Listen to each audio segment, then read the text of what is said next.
9 leads White Sox over Mariners 7-6. The winning run was scored in the 9th in walk-off fashion, but the Mariners lost the game in the 7th inning when a 3-run lead was squandered and tossed away like lint found inside a pocket, with 1 out in the 9th. Todd Frazier's ground ball down the left field line off Nick Vincent scored Adam Eaton from second for the winning run in the White Sox's 7-6 victory over the Mariners on Thursday night. Seattle drops to 67-60 and has lost 3 in a row for the first time since before the All-Star break.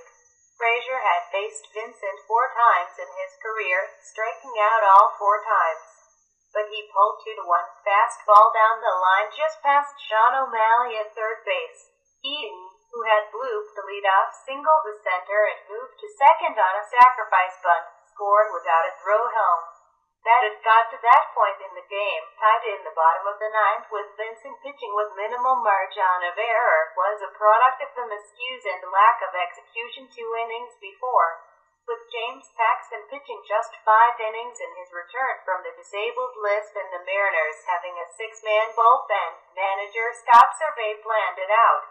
He would try and go inning by inning, 1 pitcher each.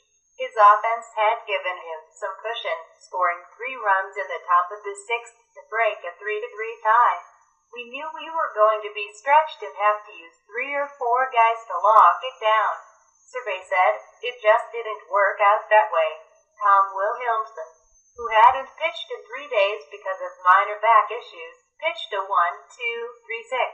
An error from Kettlemart and non-existent command from Mark Wimides Caminero made it all disappear in the 7th. A routine ground ball from leadoff hitter J.B. Sheck was booted by Mart to start the issues. I was in the right position, but the ball came up on me, Mart said.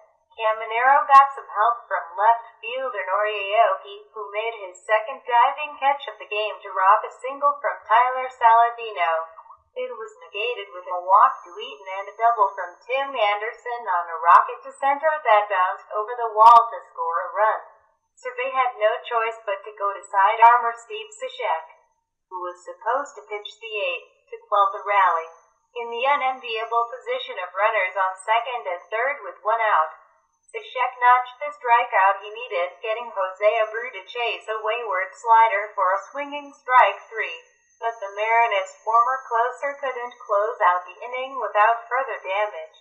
Cishek fell behind 2-0 to Todd Frazier and appeared to be working around him with first base open, opting for a slider away.